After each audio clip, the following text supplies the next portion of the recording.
Have you ever heard a person talking about an API and you wonder, what is that?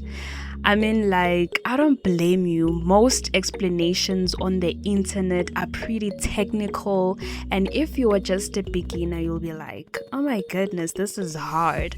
So, if that's you, you are definitely in the right place. Today, I'm gonna use something we all know to explain what an API is, simply a restaurant. I am Anna. I teach coding concepts using real life examples. No confusing coding jargon, just using logic and everything else that you already know to connect with programming or computer science concepts. So let us go to our beautiful restaurant. So we have three main people. We have you, we have the waiter, and lastly the kitchen. Now let us connect these three people to computer science concepts. So we have the person, who is what? The client, and that is a computer science concept. And then let's take the kitchen. That is the server or the database where data is stored. Exactly that, the kitchen. And who is the last person? We have the waiter. And can you guess who the waiter represents in this concept?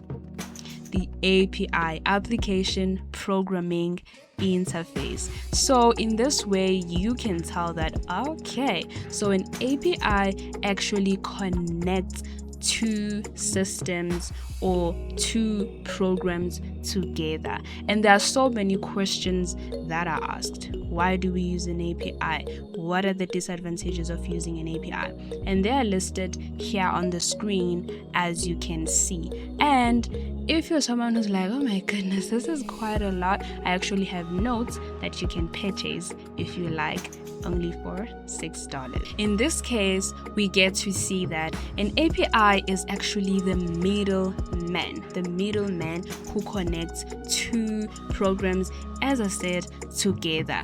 It's like you place your request and then the waiter takes your request and fetches exactly what you need from the kitchen and gives you a response. That is definitely what an API does. So, if you already picked out, an API means application programming interface. It's important to remember that, but what's mostly important is to remember what it does, which is just a messenger that connects two systems, two programs together. Did that click for you? Please let me know down in the comment section, and don't forget to like, to share, subscribe, and check out the description box for any related links. Bye for now.